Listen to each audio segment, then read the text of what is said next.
Peut-être qu'aujourd'hui tu te sens accablé, attaqué de toutes parts, épuisé par des épreuves qui s'accumulent.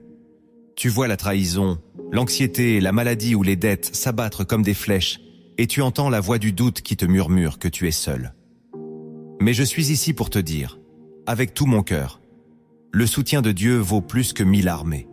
Ce que tu regardes n'est pas une simple vidéo, c'est une rencontre divine, une conversation sacrée entre toi et ton Créateur. Dieu veut te rappeler que tu n'es pas ce que les circonstances disent de toi. Tu es accompagné, protégé. Et si Dieu est avec toi, tu portes déjà la victoire. Abonne-toi à Lumière en Christ, aime cette vidéo et écris en commentaire « Je marche avec Dieu, donc je ne crains rien ». Dans toute la Bible, Dieu ne promet pas une vie sans combat, mais il garantit sa présence au cœur de la bataille. David l'a compris face à Goliath. « Tu marches contre moi avec l'épée, la lance et le javelot, mais moi, je marche contre toi au nom de l'Éternel des armées. » 1 Samuel 17, verset 45. Ce verset n'est pas une simple histoire de courage, c'est une démonstration de ce que signifie avoir Dieu de son côté. Lorsque le peuple d'Israël se tenait devant la mer Rouge, poursuivi par l'armée égyptienne, Moïse déclara « L'Éternel combattra pour vous. » Exode 14, verset 14. Et Dieu l'a fait. Dans un monde qui glorifie la force humaine, on oublie souvent cette vérité. Ce n'est pas le nombre de tes alliés qui compte, mais la présence du Tout-Puissant avec toi. Voilà le socle inébranlable de notre foi. À présent, il est temps d'entrer dans la profondeur de cette vérité. Car savoir que Dieu est avec toi ne suffit pas. Il faut comprendre comment cette présence se manifeste concrètement dans ta vie. Voici 10 fondements bibliques puissants qui te permettront de marcher avec assurance, peu importe la tempête. Chaque parole ici est une clé pour ta victoire intérieure. Le premier fondement que tu dois saisir, c'est que la présence de Dieu est une couverture invisible que l'ennemi ne peut pas franchir. Quand Dieu se tient à tes côtés, ce n'est pas une métaphore réconfortante, c'est une réalité spirituelle concrète. Il est dit « Tu es mon abri, tu me garantis de la détresse, tu m'entoures de chants de délivrance. » Psaume 32, verset 7. Cela signifie que dans les moments où tu ne ressens rien, où tu crois que Dieu est silencieux, il est en réalité en train de t'envelopper, comme un feu autour d'un camp, comme un mur invisible entre toi et l'attaque. Sa présence agit même quand tu ne l'aperçois pas. Le problème, c'est que nous avons été conditionnés à croire que Dieu n'est avec nous que lorsque tout va bien. Mais la Bible nous montre l'inverse. C'est dans la fournaise que les compagnons de Daniel ont vu la 4e personne apparaître. C'est dans la fosse que Daniel a expérimenté la fidélité divine. Et c'est sur la croix que Jésus a manifesté la plus grande des présences, celle qui sauve même dans l'abandon apparent. La présence de Dieu n'est pas une émotion, c'est une dimension. Une atmosphère surnaturelle qui change le cours des choses. Même sans bruit, même sans miracle visible. Elle est constante, fidèle, silencieuse parfois, mais jamais absente. Le diable veut que tu penses que Dieu t'a laissé, parce que c'est ainsi qu'il brise ta foi. Mais si tu te rappelles que Dieu est là même quand tu ne ressens rien, alors ta foi devient inébranlable. Le secret, ce n'est pas de tout comprendre, mais de t'appuyer sur la promesse. Et Dieu a dit « Je ne te délaisserai point, je ne t'abandonnerai point ». Hébreux 13, verset 5. Même si tu ne le vois pas, il te couvre. Même si tu n'entends rien, il te garde. Alors continue de marcher, même en silence, car la présence de Dieu n'est jamais inactive. Elle est ton bouclier, ton refuge, ta couverture dans les saisons d'ombre. Et tant qu'il est avec toi, aucune arme forgée contre toi ne prospérera. Le deuxième fondement que tu dois intégrer, c'est que Dieu te précède dans les combats que tu redoutes. L'une des ruses les plus puissantes de l'ennemi est de te faire croire que tu es seul dans ce que tu affrontes, que tu avances à l'aveugle, abandonné, alors qu'en réalité, le Dieu vivant est déjà passé par là avant toi. Dans Deutéronome 31, verset 8, il est écrit « L'Éternel marchera lui-même devant toi, il sera lui-même avec toi, il ne te délaissera point. » Cette promesse renverse les logiques humaines. Car l'homme naturel pense que Dieu arrive en renfort, comme une aide après l'épreuve. Mais le croyant, lui, doit savoir que Dieu anticipe, prévoit, prépare. Avant que tu entres dans la vallée, il a déjà mis de la manne sur le chemin. Avant que tu affrontes la mer Rouge, il a déjà ordonné au vent de l'ouvrir. Il ne réagit pas, il précède. Et cela change tout. Cela signifie que tu peux marcher dans la paix, non pas parce que le chemin est facile, mais parce que tu sais que tes pas suivent une voie tracée par la sagesse divine. Regarde Josué. Dieu lui dit avant même le combat contre Jéricho que la ville lui est déjà livrée. Regarde David. Il n'entre pas dans la bataille contre Goliath pour espérer une victoire, mais parce qu'il sait que l'Éternel a déjà agi. Marcher avec Dieu, c'est comprendre que chaque obstacle apparent cache un plan caché. Tu ne combats pas pour obtenir la victoire. Tu combats depuis la victoire. Tu avances avec l'assurance que rien ne peut te surprendre, car ton Dieu est déjà passé là où tu vas. Même dans les décisions importantes, dans les épreuves familiales, dans les conflits financiers, Dieu est déjà en train de faire ce que tu ne peux pas voir. Mais il attend une chose, que tu avances quand même, que tu poses le pied, même dans l'incertitude. Et là, il manifeste sa puissance. Tant que tu crois que tu es seul, tu trembles. Mais quand tu sais qu'il te précède, tu n'as plus besoin de tout comprendre pour continuer. Car ta force ne vient pas de ce que tu vois, mais de celui qui ouvre la route devant toi. Le troisième fondement que tu dois graver en toi, c'est que ta faiblesse n'est pas une limite pour Dieu, c'est un canal. Trop de croyants abandonnent leur appel parce qu'ils se sentent insuffisants. Ils pensent que Dieu ne peut agir que lorsqu'ils sont forts, qu'ils maîtrisent tout, qu'ils ont tout compris. Mais écoute ce que dit l'Écriture. « Ma grâce te suffit, car ma puissance s'accomplit dans la faiblesse. » 2 Corinthiens 12, verset 9. Dieu ne cherche pas des héros, il cherche des cœurs disponibles. Ce n'est pas ta force qui attire sa main, c'est ton humilité. Lorsque tu te tiens devant lui, dépouillé, sans masque, conscient de tes manques, alors il descend avec puissance. Regarde Moïse, bègue, fuyant, mais choisi. Regarde Gédéon, craintif, caché, mais appelé. Regarde Pierre, impulsif, instable, mais établi. Dieu ne te choisit pas parce que tu es prêt. Il te rend prêt parce qu'il t'a choisi. La faiblesse humaine est une terre fertile pour la puissance divine. Tant que tu crois que tu dois tout régler avant de servir Dieu, tu bloques son œuvre en toi. Mais si tu acceptes de te présenter tel que tu es, il prendra ce peu et il en fera une source. Car ce n'est pas ton excellence qui glorifie Dieu, c'est le miracle de ce qu'il fait à travers ton imperfection.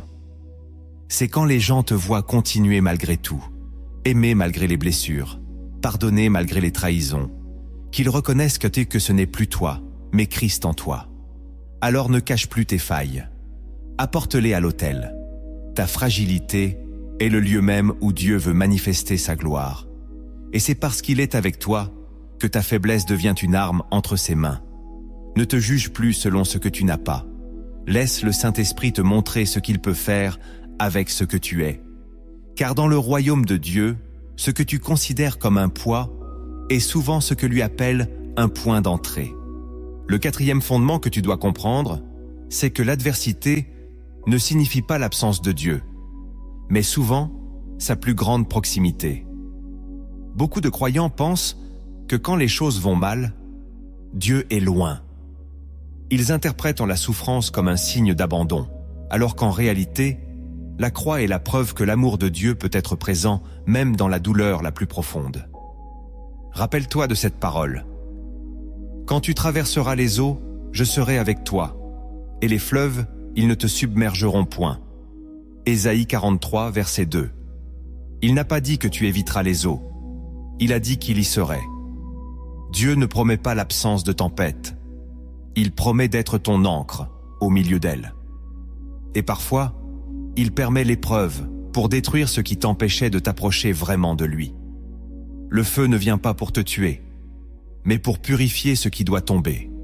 Joseph a été vendu, trahi, oublié. Mais Dieu était avec lui. Ce « avec lui » a tout changé.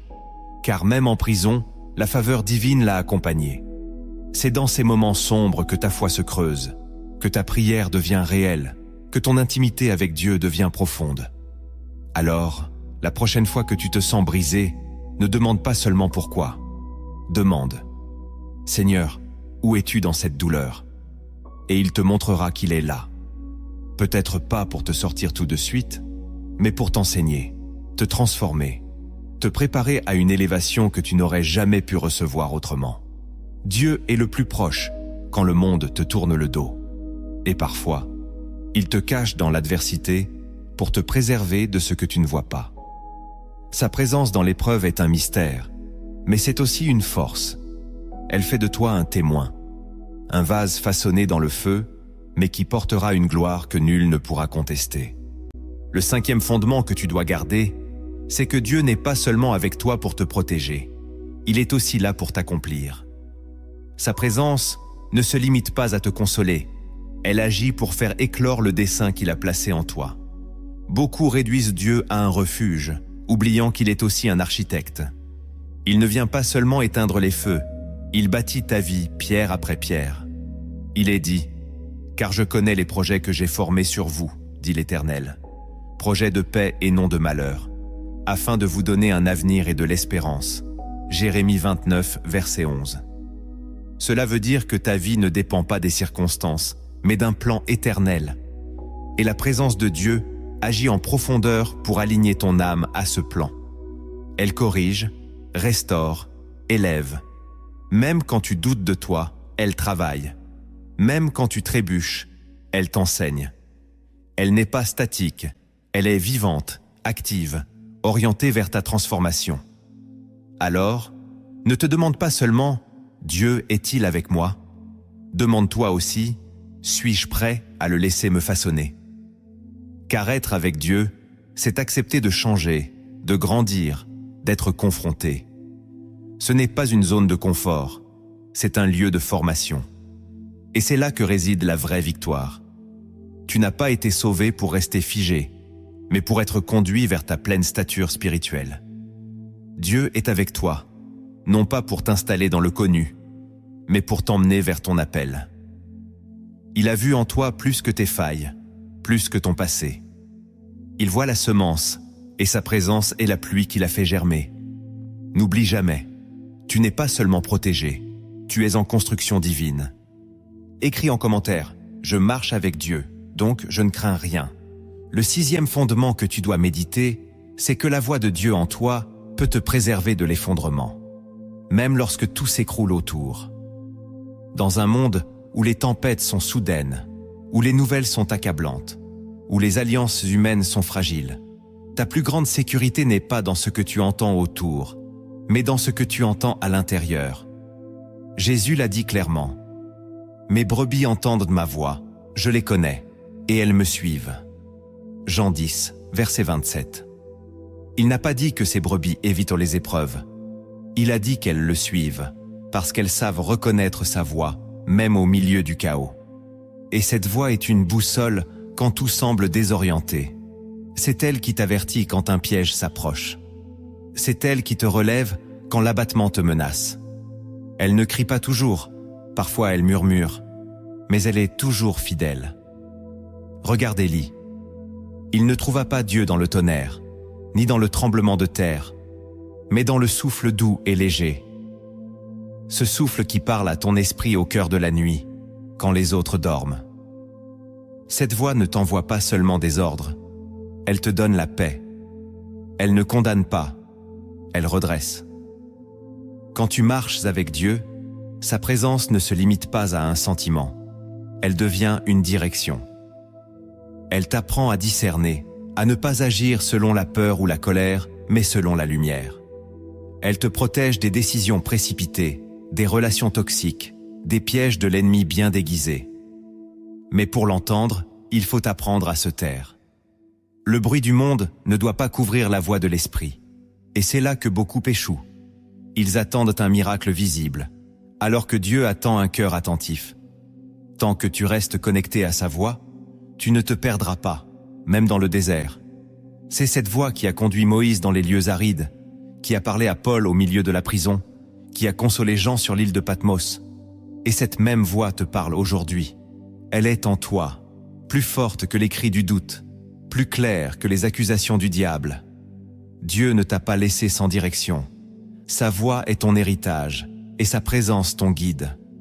Le 7e fondement que tu dois recevoir, c'est que les promesses de Dieu sont garanties par sa fidélité, pas par tes efforts.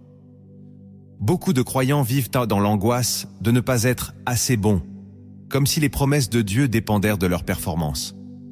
Mais l'Écriture est claire. Dieu n'est pas un homme pour mentir, ni fils d'un homme pour se repentir. Ce qu'il dit, il l'accomplit. Nombre 23, verset 19. Ta stabilité spirituelle commence quand tu réalises que ce que Dieu a dit sur ta vie n'est pas soumis à ton humeur, à tes erreurs, ni même à ta saison. Il reste fidèle, même quand toi, tu ne l'es pas. Non pas pour approuver ton péché, mais parce que sa fidélité repose sur sa nature, pas sur la tienne. Et c'est là la source de ton espérance. Quand tout chancelle, quand tu doutes de toi, quand tu te sens indigne, la promesse reste. Elle est comme une ancre dans la tempête. Regarde Abraham, il douta, il faillit, mais la promesse s'est accomplie. Regarde Pierre, il renia, il tomba, mais Jésus l'avait déjà restauré dans l'invisible. La fidélité de Dieu ne signifie pas que tu peux vivre comme tu veux. Elle signifie que même dans tes luttes, Dieu travaille encore. Même dans tes silences, il se souvient de ce qu'il t'a promis. Et c'est cette stabilité qui fait de toi une personne inébranlable. Tu ne marches plus en fonction des circonstances, mais en fonction de l'alliance. Une alliance éternelle, écrite non sur du papier, mais dans le sang de Christ. Ce sang parle mieux que tes prières incomplètes. Il crie justice même quand tu n'as plus de mots. Alors, relève-toi. Même si tu as l'impression d'avoir échoué, sache que ce que Dieu a déclaré sur ta vie reste intact. Il est fidèle à son nom, fidèle à sa parole, fidèle à son plan. Et sa présence avec toi est la preuve que ton histoire n'est pas finie. Tant qu'il est là, sa promesse vit encore. Le 8e fondement que tu dois embrasser, c'est que marcher avec Dieu transforme ta perception du combat. Quand tu vis selon la chair, chaque attaque est une injustice, chaque difficulté une punition. Mais lorsque tu marches avec Dieu, tu commences à voir avec les yeux de l'esprit. Et là, tout change. Paul l'a dit ainsi. Nous savons du reste que toute chose concourt au bien de ceux qui aiment Dieu. Romains 8, verset 28. Cela signifie que rien n'échappe à son plan. Même ce que l'ennemi a voulu utiliser contre toi, Dieu peut le retourner pour ta croissance. Ce n'est pas une formule magique, c'est une réalité spirituelle profonde. Quand tu es aligné à sa présence, tu discernes l'utilité de la douleur, le sens caché des retards, la sagesse dans l'attente. Ce que tu appelais autrefois malchance devient une formation. Ce que tu considérais comme une perte devient une protection. Dieu ne gaspille rien. Même les cicatrices ont un rôle. Il t'apprend à combattre, non pas avec les armes du monde, mais avec la foi, la patience, l'obéissance. C'est pourquoi Jésus disait « Ayez confiance, j'ai vaincu le monde ». Jean 16, verset 33. Il n'a pas dit que tu serais épargné, mais que tu serais équipé. Marcher avec Dieu ne supprime pas les attaques, mais cela change leur impact. Ce n'est plus l'épreuve qui te façonne, c'est ta foi dans l'épreuve. C'est dans le feu que l'or est purifié, et c'est dans la tempête que la racine de ta foi devient incassable. Alors ne fuis plus les combats. Ne te plains plus des saisons dures. Si Dieu est avec toi, alors cette épreuve a déjà un sens, même si tu ne le vois pas encore. Ta perception du combat révèle ton niveau de confiance, et Dieu veut t'élever au point où tu ne pries plus seulement pour sortir de l'épreuve, mais pour en sortir transformé. Voilà la marque des vainqueurs. Ils ne sortent pas indemnes, ils sortent renouvelés. Le 9e fondement que tu dois proclamer, c'est que ta sécurité spirituelle ne dépend pas de ta position sociale, mais de ta position en Christ.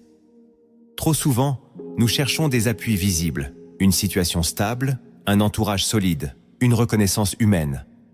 Mais dans le royaume de Dieu, la véritable force ne vient pas de ce que les autres disent de toi, mais de ce que le ciel a déclaré sur toi. Il est écrit, « Vous êtes morts, et votre vie est cachée avec Christ en Dieu. » Colossiens 3, verset 3. Cette vérité est un rempart contre toute insécurité. Ce que Dieu protège, personne ne peut y toucher sans sa permission. Quand tu es en Christ, tu n'es pas exposé comme le monde. Tu es caché dans une dimension spirituelle que les ténèbres ne peuvent pas atteindre. Voilà pourquoi certaines attaques échouent sans même que tu les vois venir. Voilà pourquoi certains pièges n'aboutissent pas. Ce n'est pas parce que tu es malin, c'est parce que tu es couvert. En Christ, tu es entouré d'un champ spirituel invisible. Et même si l'ennemi rugit, il ne peut franchir cette barrière sans l'autorisation de Dieu. Tu n'as pas besoin d'être riche, connu ou influent pour être en sécurité. Tu as besoin d'être enraciné dans ta vraie identité. Ton autorité ne vient pas de ce que tu possèdes, mais de celui à qui tu appartiens. Alors, arrête de te comparer. Arrête de penser que tu es vulnérable parce que tu n'as pas les moyens des autres. Tu es fort parce que tu es en Christ. Et là où il est, l'ennemi ne peut pas régner. Tu es scellé, caché, gardé. Ta vie est dans un lieu que Satan ne peut pas pénétrer. Et tant que tu restes dans cette position, aucune attaque ne pourra t'arracher de la main du Père. Le 10e fondement que tu dois proclamer chaque matin, c'est que la présence de Dieu est suffisante pour aujourd'hui. Pas pour demain, pas pour après-demain, pour maintenant. Beaucoup tombent dans l'angoisse parce qu'ils veulent savoir ce que l'avenir leur réserve. Mais Jésus a dit, « Ne vous inquiétez donc pas du lendemain, car le lendemain prendra soin de lui-même. À chaque jour suffit sa peine. » Matthieu 6, verset 34. Cela ne signifie pas que Dieu néglige ton avenir, mais qu'il veut que tu lui fasses confiance pas à pas. Comme la manne tombée chaque matin dans le désert, la présence de Dieu est fraîche chaque jour. Tu n'as pas besoin de comprendre toute ta vie pour marcher dans la paix. Tu as besoin de sa présence pour aujourd'hui. C'est elle qui te nourrit, te fortifie, te guide. Et demain, elle sera encore là. Dieu ne t'a jamais demandé de porter l'avenir, il t'a demandé de le suivre aujourd'hui. C'est dans cette dépendance quotidienne que naît la vraie foi. Ce n'est pas une vision romantique, c'est une discipline. Chaque matin, choisis de croire que ce jour est entre ses mains. Chaque soir, choisis de lui remettre ce que tu ne contrôles pas. C'est cette confiance jour après jour qui construit une relation profonde. Tant que tu vis dans le stress du futur, tu perds la paix de l'instant. Tu as découvert les fondements visibles de la présence de Dieu, mais il existe une profondeur que beaucoup ignorent. Dans cette seconde partie, nous allons explorer 10 vérités cachées dans les Écritures, souvent négligées, mais puissantes. Ces révélations peuvent changer ta manière de prier, de croire et de marcher avec Dieu. Prépare ton cœur, car la lumière va descendre. La première vérité cachée, c'est que Dieu choisit parfois le silence pour renforcer ta foi, et non pour t'abandonner. Quand le ciel se tait, l'homme spirituel panique souvent. Il cherche des signes, des confirmations, des sensations, et s'il ne les trouve pas, il croit que Dieu s'est retiré. Mais le silence divin n'est jamais vide. Il est porteur de profondeur. Dans 1 Roi chapitre 19, le prophète Élie, accablé, cherche Dieu dans le vent, le tremblement de terre, le feu, mais Dieu se révèle dans un murmure doux et léger. Ce murmure est souvent perdu dans le tumulte intérieur. Le silence de Dieu t'oblige à chercher plus loin, à purifier tes motivations, à prier sans te baser sur une émotion. C'est dans ce vide apparent que Dieu fortifie ta maturité spirituelle. Il t'arrache à une foi sensible pour t'emmener vers une foi enracinée. Job, en pleine détresse, déclara « Voici, je vais vers l'Orient, il n'y est pas. Vers l'Occident, je ne le perçois pas. Mais il sait quelle voie j'ai suivie. » Job 23, versets 8 à 10. Ce passage révèle une vérité profonde. Même quand tu ne perçois pas Dieu, lui, il te voit. Son silence est parfois une manière de te pousser à marcher par la confiance, pas par l'assurance humaine. Car une foi qui dépend des sensations n'est pas encore prête pour les hauteurs spirituelles. Le silence de Dieu est un appel à creuser plus profond, à t'attacher à sa parole, à méditer ses promesses. Quand tu apprends à rester fidèle sans recevoir, tu deviens stable. Et cette stabilité attire la gloire. Ne confonds plus absence de bruit avec absence de Dieu. Son silence est une couverture. Il teste ta constance, ton amour, ta foi. Et quand le temps est accompli, il parle à nouveau, et tout change. Celui qui supporte le silence est prêt à porter l'onction. La deuxième vérité cachée, c'est que Dieu permet parfois l'opposition pour révéler la véritable nature de ton appel. Tu pourrais croire que lorsque Dieu t'appelle, le chemin doit s'ouvrir sans résistance. Pourtant, l'Écriture montre souvent l'inverse. Dès que Jésus est baptisé et déclaré fils de Dieu, il est conduit par l'Esprit, dans le désert pour y être tenté. Moïse est appelé pour libérer un peuple, et Pharaon durcit son cœur. David reçoit l'onction royale, et immédiatement Saül devient son persécuteur. Pourquoi ? Parce que la grandeur spirituelle ne se mesure pas à l'absence d'obstacles, mais à la manière dont tu réagis face à eux. L'opposition est l'endroit où ton identité se révèle. Sans Goliath, David serait resté un simple berger. Sans croix, Jésus n'aurait pas été le sauveur. L'épreuve ne vient pas pour détruire l'appel, mais pour l'activer. Elle sépare ce qui est superficiel de ce qui est authentique. Dans Acte 14, verset 22, il est dit « Il nous faut, à travers beaucoup de tribulations, entrer dans le royaume de Dieu ». Ce verset bouscule notre confort moderne, mais il éclaire le mystère spirituel. L'opposition n'est pas une punition, c'est une confirmation. Quand tu es sur le chemin du dessein divin, tu deviens une cible, non pas parce que tu es faible, mais parce que tu portes une promesse. Si tu ne traverses aucune résistance, interroge-toi sur la direction de ta marche. Car celui qui avance vers sa destinée divine rencontre toujours des géants. Mais Dieu est dans la vallée. Il ne t'a pas promis un chemin lisse, mais une victoire certaine. Et souvent, c'est précisément quand tu es attaqué que tu dois te souvenir que tu es à l'endroit exact où Dieu te veut.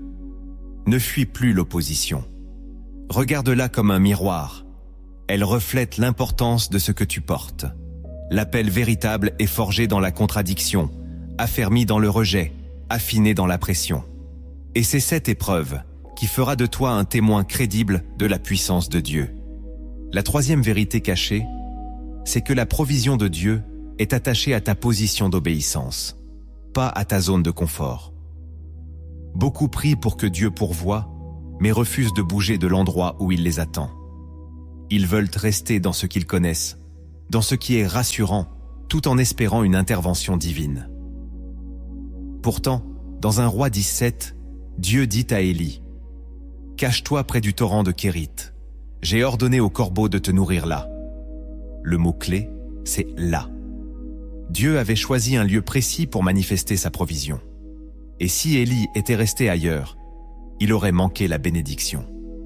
Il ne s'agit pas seulement de foi, mais d'obéissance. La provision divine est souvent géolocalisée. Ce n'est pas à toi de dicter l'endroit, c'est à toi d'y aller. Jonas voulait fuir à Tarsis, mais Dieu l'attendait à Ninive. Abraham voulait garder Ismaël, mais Dieu avait promis Isaac. Quand tu restes attaché à tes plans, tu risques de passer à côté de la manne du ciel. Dieu pourvoit là où il t'envoie. Et parfois, cette obéissance demande de renoncer à ce qui te sécurisait. Cela peut être une relation, un travail, une ville, un projet. Mais si tu obéis, tu verras sa main. Car Dieu est fidèle à sa parole, mais pas à tes préférences. Il bénit l'obéissance, pas la résistance. Dans l'histoire de Ruth, c'est en quittant Moab qu'elle entre dans le champ de Bouz et dans sa destinée. Rien de tout cela ne se serait produit si elle était restée dans le connu. Alors aujourd'hui, pose-toi la vraie question. Suis-je encore là où Dieu me veut? Ou suis-je simplement resté là où je me sens en sécurité? Car ta provision t'attend à l'endroit exact de ton obéissance. Et ce lieu, même s'il est inconfortable, porte déjà ton miracle. N'attends pas de tout comprendre. Obéis. Et tu verras Dieu ouvrir des portes que tu ne soupçonnais pas. La quatrième vérité cachée, c'est que Dieu bâtit en toi des racines invisibles avant d'exposer ton fruit au monde. Dans une société obsédée par l'apparence, les résultats rapides et la visibilité, beaucoup croient que grandir spirituellement signifie être vu, reconnu, applaudi. Mais dans le royaume de Dieu, c'est l'invisible qui précède le visible. Jésus lui-même a vécu 30 années cachées avant 3 ans de ministère. 30 années de silence, d'obéissance, de croissance intérieure. Et pourtant, il était déjà le Fils de Dieu. Car Dieu ne précipite pas ceux qu'il veut élever. Il les fonde, il les creuse, il les forme dans le secret. Le psaume 1, verset 3, décrit l'homme de Dieu comme un arbre planté près d'un courant d'eau qui donne son fruit en sa saison.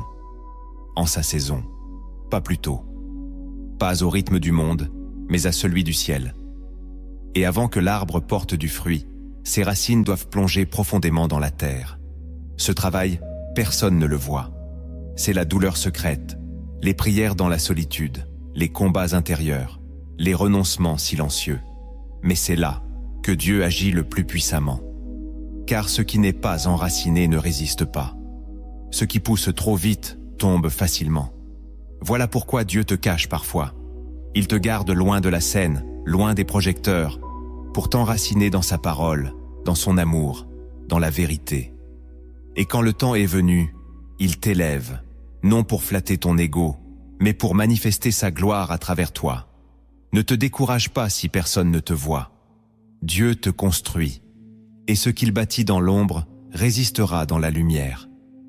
Ne cherche pas à accélérer le processus.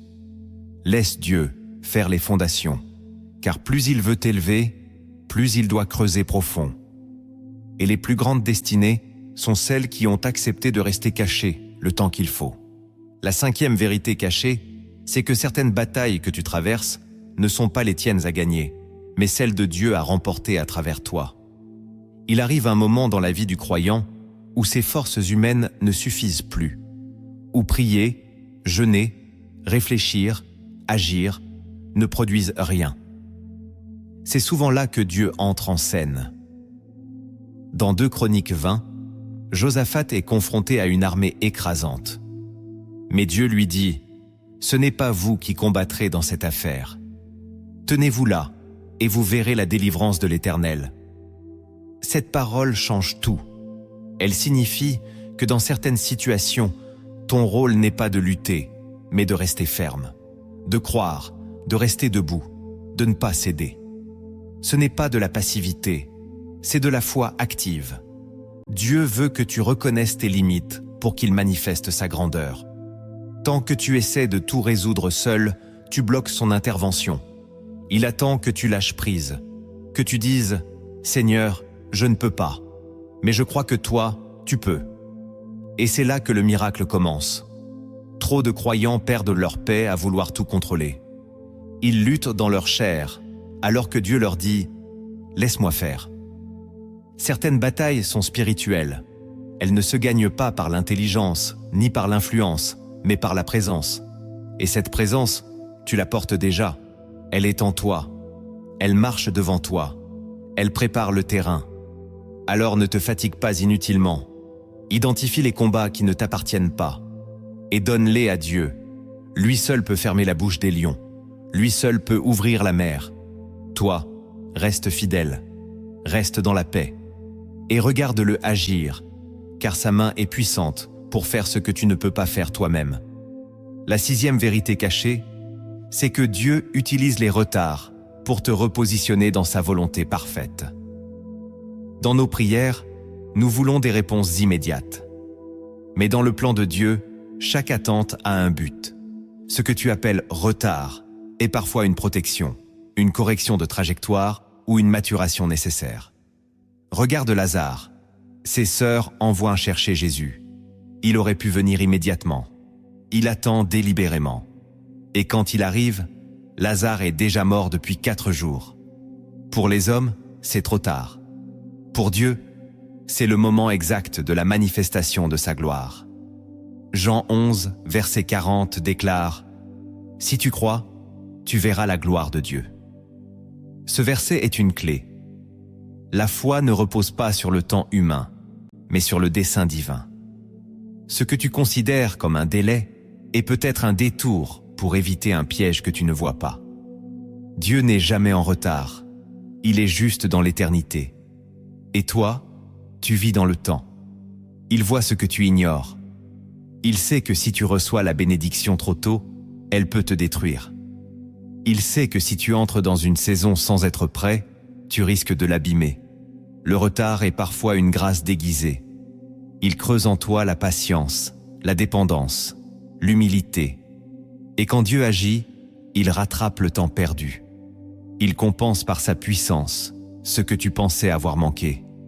Il restaure, il élève, il accélère.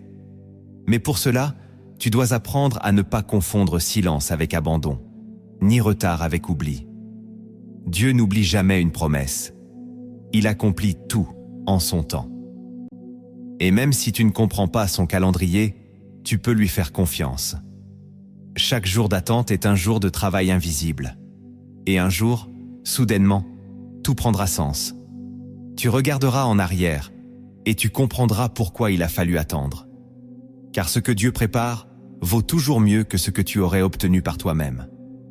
Le temps de Dieu n'échoue jamais. La 7e vérité cachée, c'est que ton obéissance actuelle façonne la destinée de ceux qui viendront après toi. Dans notre génération individualiste, nous oublions que notre marche avec Dieu ne concerne pas seulement notre bien-être spirituel, mais a un impact intergénérationnel. Abraham a obéi en quittant sa terre, et cette obéissance a ouvert une alliance éternelle qui bénit encore le monde aujourd'hui. Il est écrit « J'ai choisi Abraham afin qu'il ordonne à ses fils et à sa maison après lui de garder la voie de l'Éternel. » Genèse 18, verset 19. Ce passage montre que Dieu ne regarde pas seulement ce que tu fais, mais ce que ta fidélité produira dans les générations futures. Chaque pas d'obéissance est une semence spirituelle. Tu pries aujourd'hui, et Dieu protégera ton enfant demain. Tu renonces au péché aujourd'hui, et Dieu construira un héritage purifié pour ta maison. Tu es en train de bâtir des fondations invisibles, et si tu ne les vois pas encore, le ciel les enregistre. Ne pense pas que ton intégrité dans le secret est vaine. Dieu prépare à travers toi une lignée qui marchera dans la lumière. Dans 2 Timothée 1, verset 5, Paul rappelle à Timothée la foi de sa mère et de sa grand-mère. Cette foi avait traversé 3 générations. Ce n'est pas un hasard. C'est la preuve que ta fidélité actuelle est une construction pour demain. Dieu veut bâtir avec toi une histoire qui te dépasse. Mais cela demande une conscience spirituelle. Tu n'es pas seul. Tu es un maillon dans la chaîne du dessein de Dieu. Et plus tu acceptes de marcher avec lui aujourd'hui, plus tu traces une voie sainte pour ceux qui te suivent. Ton oui d'aujourd'hui sera leur abri demain. Ton combat contre l'injustice spirituelle sera leur paix. Ne sous-estime jamais la puissance d'une vie livrée à Dieu. Elle devient un héritage éternel. La 8e vérité cachée, c'est que la paix de Dieu est une arme spirituelle redoutable contre les attaques invisibles. Nous considérons souvent la paix comme une conséquence passive, comme quelque chose que l'on ressent quand tout va bien. Mais bibliquement, la paix est une force. Elle est active. Elle est décrite comme un bouclier, une autorité, une manifestation du règne de Dieu dans ton âme. Dans Philippiens 4, verset 7, il est écrit « Et la paix de Dieu, qui surpasse toute intelligence, gardera vos cœurs et vos pensées en Jésus-Christ. » Le mot « gardera » est militaire. Il signifie littéralement « monter la garde ». Ce n'est pas une image poétique, c'est une réalité spirituelle. Lorsque tu es rempli de la paix de Dieu, l'ennemi ne peut pas troubler ton esprit. Tu deviens inatteignable dans ton intériorité. Même si les circonstances sont chaotiques, tu es stable. Même si les gens parlent, tu restes ferme. Et cette stabilité intérieure est une arme contre la manipulation, la peur, l'accusation, le doute. La paix ferme les portes aux attaques psychiques. Elle protège ta clarté, ton discernement, ta foi. Jésus dormait au milieu de la tempête. Il n'était pas inconscient. Il était maître de l'atmosphère intérieure. Et c'est ce que Dieu veut t'enseigner. La paix ne vient pas quand le monde est calme, elle vient quand tu reçois la présence de Dieu en toi. Elle est le fruit de l'esprit. Elle se cultive, elle se nourrit, elle se proclame. Quand tu choisis la paix malgré l'agitation, tu exerces une autorité spirituelle. Tu déclares que Dieu règne en toi, et ce règne protège ton cœur. La paix, c'est le terrain où la foi fleurit. Sans elle, la peur gouverne. Avec elle, tu marches dans la lumière. Ne cherche plus la paix comme un soulagement temporaire. Recherche-la comme une position spirituelle, un état d'alignement avec Dieu. Et elle deviendra ton armure dans les jours mauvais. La 9e vérité cachée, c'est que ton passé ne disqualifie jamais l'avenir que Dieu a préparé pour toi. Le monde aime rappeler les fautes, étiqueter les gens par leurs erreurs, enfermer les âmes dans des jugements définitifs. Mais Dieu, lui, regarde au cœur. Il ne définit pas ton futur selon ton passé, mais selon sa grâce.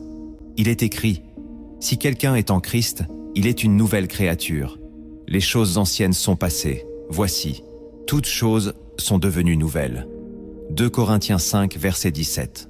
Cette parole est un acte divin. Elle ne parle pas d'un oubli symbolique, mais d'une réalité spirituelle. Tu es recréé. Ton passé, aussi sombre soit-il, n'a pas le pouvoir d'empêcher Dieu de t'utiliser. Regarde Paul, ancien persécuteur, devenu apôtre. Regarde Rahab, prostituée, intégrée dans la lignée du Messie. Regarde Pierre, renégat, devenu pilier de l'Église. Ce n'est pas ton histoire qui décide de ta vocation, c'est ton oui à l'appel de Dieu. Tant que tu vis dans la honte, tu vis dans les chaînes. Mais si tu acceptes le pardon, tu accèdes à la liberté. Dieu veut utiliser même tes échecs pour manifester sa gloire. Il transforme les cicatrices en témoignages, les erreurs en tremplin. Ne laisse pas le diable te convaincre que tu es disqualifié.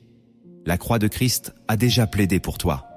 Elle a effacé, purifié, renouvelé. Et maintenant, Dieu veut te restaurer. Tu n'es pas un rejeté, tu es un racheté. Ton passé n'est pas ton identité. Ce que Dieu déclare de toi est plus fort que ce que les hommes murmurent. Lève-toi et marche dans cette vérité. Ton avenir n'est pas enfermé dans ce que tu as été, mais dans ce que Dieu a déjà vu en toi depuis l'éternité. La 10e vérité cachée, c'est que Dieu est le seul à pouvoir extraire une gloire éternelle de tes souffrances présentes.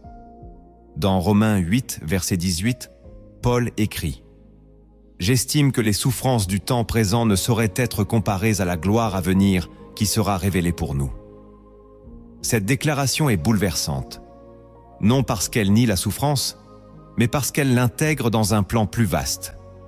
Dieu ne minimise pas ta douleur, il ne l'ignore pas, il la transforme. Il en fait un creuset, un lieu de préparation, un passage vers la révélation. Les larmes que tu verses aujourd'hui arrosent des semences que tu ne comprends pas encore. La solitude, l'injustice, les trahisons, les pertes. Tout cela devient matière première entre les mains du potier. Et dans ses mains, rien n'est gaspillé. Il ne t'a jamais promis une vie sans croix, mais il t'a promis une couronne. Et cette couronne n'est pas faite d'or, mais de fidélité. Chaque moment où tu n'as pas cédé au découragement, chaque prière dans la nuit, chaque pardon donné malgré la blessure, tout est enregistré dans le ciel. Et un jour, cette gloire se manifestera. Pas seulement dans l'au-delà, mais déjà ici, par la paix, la sagesse, la profondeur que tu portes. Car ceux qui ont souffert avec Christ règnent avec lui. Ta souffrance n'est pas vaine. Elle est le lieu où Dieu grave son image en toi. Et plus tu persévères, plus tu ressembles à Jésus. Voilà le mystère de la gloire. Elle ne naît pas dans les triomphes visibles, mais dans les fidélités cachées. Et Dieu n'oublie rien. La gloire à venir n'est pas une récompense humaine, c'est la trace de Dieu en toi. Une lumière éternelle qui commence à briller dès maintenant. Comprendre la présence de Dieu, c'est bien. Mais en vivre pleinement, c'est autre chose. Il est temps maintenant de traduire ces vérités en décisions concrètes. Car la vraie foi se mesure à ce que tu choisis d'incarner dans ton quotidien. Voici 7 actes spirituels à poser pour que la présence de Dieu devienne ton fondement, ta force et ta réalité vivante. Le premier acte que tu dois poser pour vivre la présence de Dieu, c'est de sanctifier ton atmosphère intérieure. Trop souvent, tu demandes à Dieu de venir, mais ton cœur est rempli de bruit, de distractions, de pensées contraires. La présence divine ne se manifeste pas dans le chaos intérieur, mais dans l'ordre spirituel. C'est pour cela que Jésus disait « Entre dans ta chambre, ferme ta porte et prie ton Père ». Matthieu 6, verset 6. Ce lieu secret n'est pas seulement une pièce physique, c'est un espace en toi. Si tu veux expérimenter Dieu, commence par lui créer un sanctuaire intérieur. Nettoie ton esprit de l'amertume, du stress, du bavardage inutile. Apprends à discipliner tes pensées, car tout ce qui occupe ton esprit prend la place que Dieu veut habiter. Plus tu laisses le tumulte gouverner ton âme, moins tu entends la voix du Saint-Esprit. Sanctifier ton atmosphère intérieure, c'est choisir ce que tu laisses entrer, ce que tu écoutes, regardes, médites. Le psaume 1, verset 2, dit que l'homme heureux trouve son plaisir dans la loi de l'Éternel et la médite jour et nuit. Il s'agit d'une habitude, d'une atmosphère constante. Ce n'est pas un événement ponctuel, c'est une culture spirituelle. Tu ne peux pas invoquer la présence de Dieu le matin et nourrir ton cœur de peur ou de distraction le reste du jour. Il te faut faire de ton esprit un autel vivant. Un lieu où l'esprit trouve un terrain d'accueil, un cœur disposé, silencieux, aligné. Et cette discipline transforme tout. Elle augmente ta sensibilité spirituelle, ton discernement, ta paix. Dieu ne cherche pas la perfection. Il cherche un cœur pur. Et purifier ton atmosphère intérieure, c'est le début de cette offrande que tu lui rends. Là, dans ce silence maîtrisé, il vient, il parle, il demeure. Le deuxième acte que tu dois poser pour marcher dans la présence de Dieu, c'est de transformer ton obéissance en style de vie, pas en réaction émotionnelle. L'un des plus grands obstacles à la communion constante avec Dieu, c'est l'obéissance sélective, celle qui dépend de l'humeur, des circonstances ou du bénéfice immédiat. Mais Dieu ne se révèle pas à ceux qui choisissent qu'en lui obéir. Il se manifeste à ceux qui font de sa volonté une habitude quotidienne. Il est écrit « Si quelqu'un m'aime, il gardera ma parole ». Jean 14, verset 23. Garder sa parole, ce n'est pas seulement l'écouter, c'est l'appliquer, même quand cela coûte. Lorsque tu choisis d'obéir, même dans les petites choses, tu invites la présence de Dieu dans les détails de ta vie. L'Esprit de Dieu aime habiter dans un cœur soumis. Pas parce que Dieu est un tyran, mais parce que chaque désobéissance affaiblit ta connexion avec lui. Plus tu fais des compromis, plus tu perds la clarté. Et dans ce brouillard, tu ne ressens plus sa paix. Or, l'obéissance constante crée un couloir spirituel entre le ciel et ton âme. Tu n'as plus besoin de supplier Dieu de venir, car il demeure déjà là où il est honoré. Ton style de vie devient un parfum agréable pour lui. Ce n'est pas un effort temporaire, c'est une posture durable. Même dans les combats, tu choisis la fidélité. Même dans les doutes, tu restes aligné. L'obéissance transforme ton atmosphère. Elle attire la faveur divine. Elle renforce ton autorité spirituelle.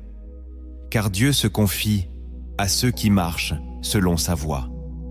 Pas ceux qui brillent extérieurement, mais ceux qui l'écoutent dans le secret. Tu veux que Dieu t'utilise? Commence par l'écouter. Tu veux sa paix? Applique ce qu'il t'a déjà dit. Il ne t'en dira pas plus, tant que tu ignores ce qu'il t'a déjà confié. L'obéissance est une clé. Elle ouvre les portes invisibles. Et lorsque tu choisis d'obéir sans comprendre, tu accèdes à des niveaux que la simple intelligence ne peut atteindre. C'est là que Dieu se révèle, dans l'obéissance simple, fidèle, profonde. Le troisième acte que tu dois poser pour vivre avec Dieu, c'est de purifier la source de ta foi. Beaucoup déclarent croire en Dieu, mais la foi qu'ils nourrissent est mélangée. Influencée par la peur, contaminée par des philosophies humaines, parasitée par le doute. Il est écrit « Celui qui s'approche de Dieu doit croire qu'il existe et qu'il est le rémunérateur de ceux qui le cherchent. Hébreux 11, verset 6.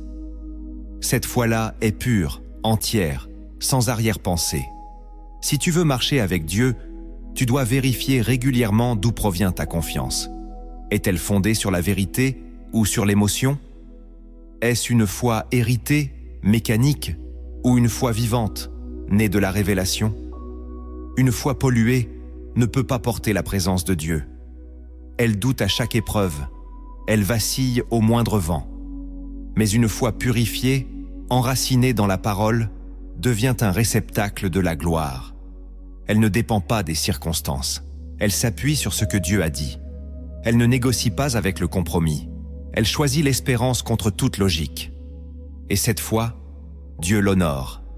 Il descend là où il est cru. Tu veux le voir agir? Crois sans plan B. Crois quand tu n'as plus de solution humaine. Crois, même si ton entourage se moque. C'est cette foi qui a fait descendre le feu pour Élie, qui a fermé la bouche des lions pour Daniel, qui a ouvert la mer pour Moïse. Mais elle n'est pas magique. Elle se cultive dans la parole, dans l'adoration, dans la prière. Elle se fortifie quand tu refuses les voix du doute. Tu veux porter Dieu? Commence par croire comme un enfant, sans filtre, sans calcul, juste croire qu'il est là, qu'il t'écoute, qu'il agit. Et tu verras qu'au cœur même du désert, il fera jaillir une source, parce que la foi pure attire l'impossible. Le quatrième acte que tu dois poser pour attirer la présence de Dieu, c'est de vivre dans la gratitude profonde, pas dans la plainte spirituelle. La plainte éloigne Dieu, la reconnaissance l'attire. Trop de croyants passent leur temps à se lamenter sur ce qui manque, oubliant de bénir Dieu pour ce qui est déjà là. Le psaume 100, verset 4 dit « Entrez dans ses portes avec des actions de grâce ». C'est une clé. Dieu se révèle à ceux qui savent remercier, même dans la tempête. Non pas parce qu'ils ignorent la douleur, mais parce qu'ils ont choisi de fixer leur regard sur sa fidélité. La gratitude n'est pas une émotion, c'est une posture. Elle transforme ton atmosphère, elle brise la lourdeur, elle repousse l'amertume, et surtout, elle prépare ton cœur à recevoir plus. Dieu ne multiplie que ce qui est béni. Jésus a pris les pains, a rendu grâce, et alors le miracle a eu lieu. Tant que tu vis dans la comparaison, dans le ressentiment, dans la frustration, tu bloques la visitation divine. Mais quand tu dis « Seigneur, merci pour ce que j'ai, même si c'est peu », alors le ciel s'ouvre, et Dieu commence à faire croître. La gratitude, ce n'est pas de faire semblant. C'est de choisir l'adoration malgré l'inachevé. C'est de proclamer « Tu es bon, même si je ne comprends pas tout ». Et cette reconnaissance ouvre les portes fermées. Elle sanctifie tes pensées. Elle attire la lumière. Alors, arrête de murmurer. Ferme la porte à la plainte. Et commence à bénir Dieu dès le réveil. Remercie-le pour ton souffle, pour la paix, pour sa présence. Et tu verras que là où tu loues, il s'installe. La gratitude est le trône que tu construis pour sa gloire.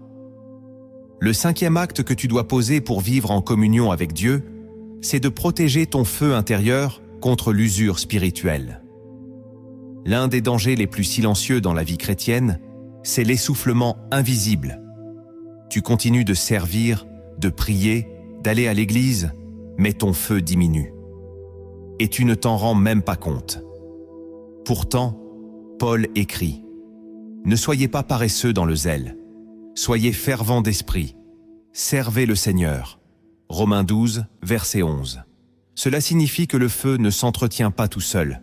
Tu dois le nourrir, tu dois le surveiller. Sinon, la routine éteindra la passion. Le découragement remplacera la joie. L'habitude prendra la place de la révélation. Le feu, c'est ce qui donne vie à ta foi.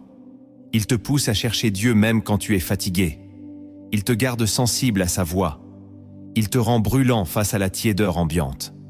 Et pour l'entretenir, il faut de l'intention, du jeûne, du silence, de l'adoration, des retraites spirituelles, des temps seuls avec Dieu. Sinon, tu risques de fonctionner pour Dieu sans être connecté à Dieu. Et c'est là que les chutes arrivent. Tu n'as pas besoin de plus d'activité. Tu as besoin de plus d'intimité. Reviens à la source. Ravive ce feu. Ne laisse personne le voler. Ni l'échec, ni les critiques, ni la fatigue. C'est ce feu qui fait la différence. Il attire la présence. Il te garde vivant. Et il est temps de l'attiser à nouveau. Écris en commentaire. Je choisis de raviver le feu de Dieu en moi. Le 6e acte que tu dois poser pour marcher dans la présence de Dieu, c'est de restaurer l'autel de l'intimité dans ton quotidien. Trop de vies spirituelles sont devenues mécaniques. On prie par devoir, on lit la Bible sans fin, on adore sans cœur. Mais Dieu ne cherche pas des pratiques. Il cherche des amoureux. Dans 1 Roi 18, verset 30, Élie dit « Réparez l'autel de l'Éternel qui avait été renversé. » Cet autel représente la communion, la connexion directe, simple, brûlante avec le cœur de Dieu. Et cet autel, beaucoup l'ont laissé tomber. Pris par les urgences, les écrans, les obligations, ils ont perdu le rendez-vous sacré. Pourtant, c'est là que tout commence. L'autel est ce lieu invisible dans ton cœur où tu parles à Dieu, où tu l'écoutes, où tu pleures, où tu l'aimes. Il ne dépend pas d'un lieu physique. Il peut être ton lit, ton bureau, ta voiture.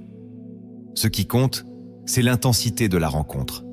Dieu t'attend chaque jour, pas pour te juger, pour te fortifier, pour te parler, pour te renouveler. Et plus tu négliges ce rendez-vous, plus ton âme s'assèche. Le monde va toujours voler ton attention. Les urgences seront toujours là.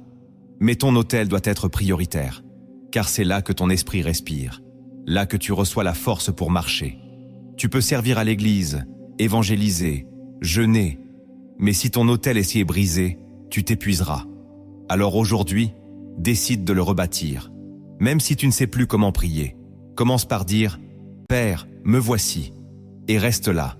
Parle-lui comme à un ami, pleure si tu dois, chante si tu veux. Mais reviens. Chaque minute passée à son autel est une semence d'éternité.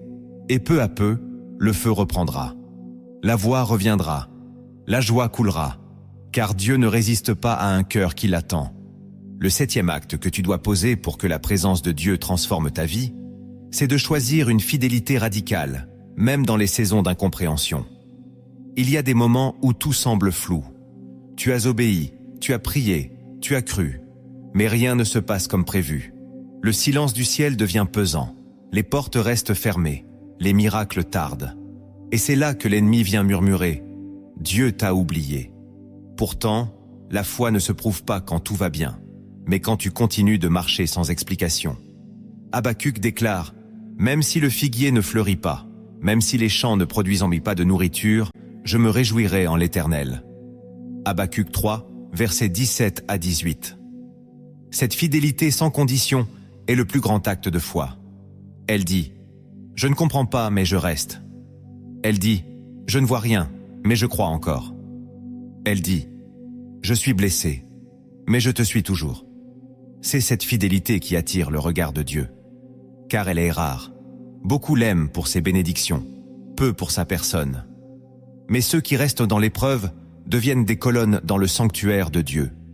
Leur foi n'est plus émotionnelle, elle est enracinée. Ils ne se contentent plus de promesses, ils vivent par alliance. Et cette alliance te rend inébranlable. Peu importe les vents, peu importe les délais, tu restes là, planté près de la source. Et un jour, soudainement, Dieu agit. Il te relève, il t'élève, il te restaure. Car il n'oublie jamais ceux qui ont choisi de l'aimer sans preuve visible. Cette fidélité silencieuse est une offrande puissante. Et c'est souvent dans ces saisons les plus sombres que Dieu prépare les plus grandes percées. Alors ne lâche pas. Même si tu n'as plus de mots, reste fidèle. Car celui qui demeure jusqu'au bout verra la gloire de Dieu.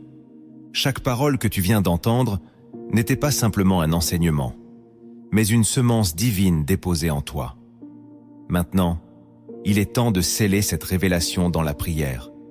Car ce que l'on comprend dans l'esprit, il faut le faire descendre dans le cœur par l'intercession inspirée du Saint-Esprit. Il était une fois un homme appelé Eliam, un simple potier dans un village de montagne. Il n'était ni prophète, ni prêtre, ni connu. Mais chaque matin, avant que le soleil ne se lève, il ouvrait sa petite fenêtre, s'agenouillait sur le sol froid et disait à voix basse « Me voici, Seigneur ». Il ne priait pas pour des richesses ni pour la reconnaissance. Il priait simplement pour que Dieu demeure avec lui. Un jour, une grande sécheresse frappa la région. Les rivières s'asséchèrent, les arbres fanèrent, les champs ne donnaient plus rien. Dans le village, les gens se tournèrent vers leurs forces, leurs stocks, leurs stratégies. Mais Eliam continua inlassablement à ouvrir sa fenêtre chaque matin et à dire « Me voici, Seigneur ». Un jour, un jeune homme du village, tourmenté par la faim et la colère, frappa à sa porte. « Pourquoi continues-tu de prier ? Dieu ne répond pas. Regarde autour de toi, il n'y a plus d'eau, plus d'espoir, plus de vie. » Eliam le regarda avec compassion. « Tu vois cette cruche ?» dit-il en désignant un vieux récipient de terre posé dans un coin. « Elle est vide, oui, mais chaque matin, je la place devant Dieu. Et un jour, elle débordera. Pas parce que je l'ai remplie moi-même, mais parce que lui seul sait quand verser l'eau. » Le jeune homme secoua la tête et repartit, en colère. Les semaines passèrent. La famine s'intensifia. Les prières diminuèrent. Les soupirs augmentèrent. Mais un matin, avant même que le ciel ne change, une nuée se forma au-dessus de la maison d'Eliam. Une pluie fine, silencieuse, s'abattit uniquement sur son toit. La terre assoiffée s'ouvrit. Les plantes jaillirent. La jarre, laissée dehors comme chaque jour, se remplit d'une eau pure. Le jeune homme revint en courant, stupéfait. « Pourquoi toi ? Pourquoi ici ?» Et Eliam répondit calmement, « Parce que Dieu se manifeste là où on l'attend, même dans le silence. Il vient là où l'on reste fidèle, même sans signe. Dieu ne vient pas toujours au bruit du tonnerre, mais il descend là où la foi est constante. Si tu veux voir sa gloire, présente-lui ton cœur chaque jour, même vide, car quand le moment viendra, il le remplira au-delà de toute mesure. Tu as entendu, tu as reçu, tu as été visité. Maintenant, il est temps d'entrer dans le lieu secret où tout devient vrai. Ce que tu as découvert n'est pas une simple réflexion, c'est une convocation. Dieu ne t'appelle pas à être spectateur de sa présence, mais à devenir un porteur de sa gloire. Il ne cherche pas des chrétiens passifs, il cherche des temples vivants, des hommes et des femmes qui marchent, qui croient, qui tiennent ferme même quand tout s'effondre autour. Si Dieu est avec toi, rien ne peut t'arrêter. Pas la maladie, pas la trahison, pas les retards, pas les accusations, pas les pertes. Rien, car ce n'est pas toi qui tiens Dieu, c'est lui qui te porte. Et maintenant, c'est à toi de répondre, dans la prière. Ouvre ton cœur, abandonne-toi, et laisse son esprit t'envelopper. Si ton cœur a été touché par cette parole, alors ne laisse pas ce moment passer comme une simple vidéo. Entre dans cette prière, comme on entre dans la présence d'un roi. Que chaque mot devienne ton cri, ta foi, ton offrande. Car Dieu t'écoute, et il est là maintenant. Seigneur mon Dieu, mon Père, mon rocher, me voici devant toi, sans masque, sans défense, sans justification. Je viens tel que je suis, fatigué parfois, silencieux souvent, brisé à l'intérieur, mais debout par ta grâce. Je n'ai rien à t'offrir si ce n'est mon cœur. Mais je sais que c'est ce que tu désires. Alors prends-le, même dans son imperfection. Prends mes doutes, mes fragilités, mes faiblesses, mes silences. Je ne veux plus marcher seul. Je ne veux plus vivre une foi tiède, une vie chrétienne théorique. Je veux ta présence, Seigneur. Je veux que tu sois ma respiration, mon rythme, ma direction, ma force. Je ne te cherche pas pour ce que tu peux me donner, mais pour ce que tu es. Toi seul est mon refuge. Toi seul est ma vérité. Tu es le seul capable de remplir le vide que rien d'autre ne comble. Pardonne-moi, Père, pour les jours où je t'ai négligé, pour les semaines où j'ai laissé d'autres voix dominer la tienne, pour les décisions prises sans t'inviter, pour les murmures que j'ai laissés naître dans mes pensées. Viens restaurer ce qui s'est affaibli. Ravive le feu. Réveille l'enfant intérieur qui savait aimer sans condition. Remets dans mon âme cette soif, cette flamme, cette passion brûlante. Seigneur, je ne veux pas seulement te connaître de loin. Je veux te toucher, t'entendre, te suivre de près. Comme Moïse, je te dis, si tu ne marches pas avec moi, ne me laisse pas avancer. Je refuse de bâtir quoi que ce soit sans ta présence. Tu es mon fondement. Ma force ne vient pas de moi, mais de toi. Mes victoires n'ont de sens que si elles sont avec toi. Et mes épreuves ne me détruiront pas, car tu es en moi. Je proclame que je suis couvert par ta main, dirigé par ta voix, renouvelé par ton souffle. Père, je prie maintenant pour que tout ce qui m'éloignait de toi soit brisé. Que les chaînes invisibles, les fardeaux cachés, les voix d'accusation soient réduites au silence par l'autorité du nom de Jésus. Je rejette la peur, l'insécurité, l'orgueil, le désespoir. Je les remplace par ta paix, ta lumière, ta joie. Remplis-moi de ton esprit. Remplis chaque coin vide, chaque creux de mon âme. Que là où l'ennemi avait planté des graines de mensonges, tu fasses pousser une forêt de vérité. Que mes pensées soient alignées avec les tiennes. Que mes choix deviennent des réponses à ta voix. Que mes relations soient filtrées par ton regard. Seigneur, je t'offre ma maison, mes projets, mes rêves, mon avenir. Viens habiter au centre. Sois non seulement le Sauveur, mais le Seigneur de tout. Enseigne-moi à dépendre de toi comme un enfant. Apprends-moi à t'honorer dans mes décisions, dans mes silences, dans mes priorités. Que chaque jour devienne un autel, chaque souffle une louange, chaque chute une occasion de revenir plus près. Je te demande aussi, Seigneur, de me rendre sensible à ta voix, de m'éveiller au murmure du Saint-Esprit, de faire de moi un homme ou une femme selon ton cœur.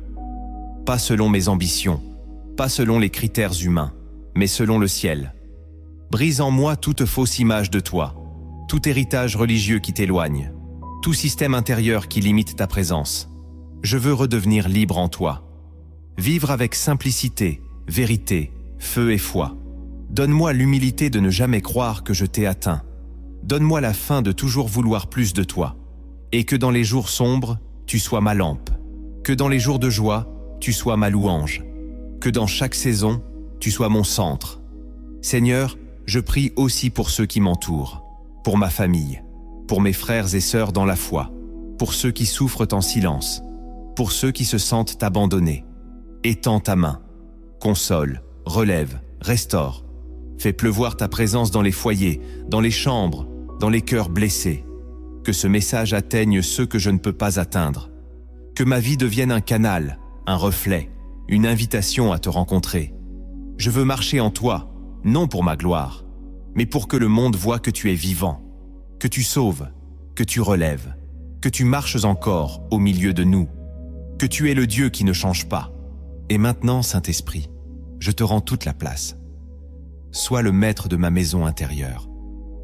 Règne sur mes pensées, ma bouche, mes décisions. Que rien en moi ne te résiste. Que tout en moi t'honore. Et que ma vie entière devienne un témoignage silencieux mais puissant. Dieu est avec moi. Et parce qu'il est avec moi, je ne crains rien. Parce qu'il est avec moi, je suis en paix. Parce qu'il est avec moi, je ne tomberai pas. Parce qu'il est avec moi, même dans le feu, je serai debout. Je scelle cette prière au nom de Jésus-Christ. Amen.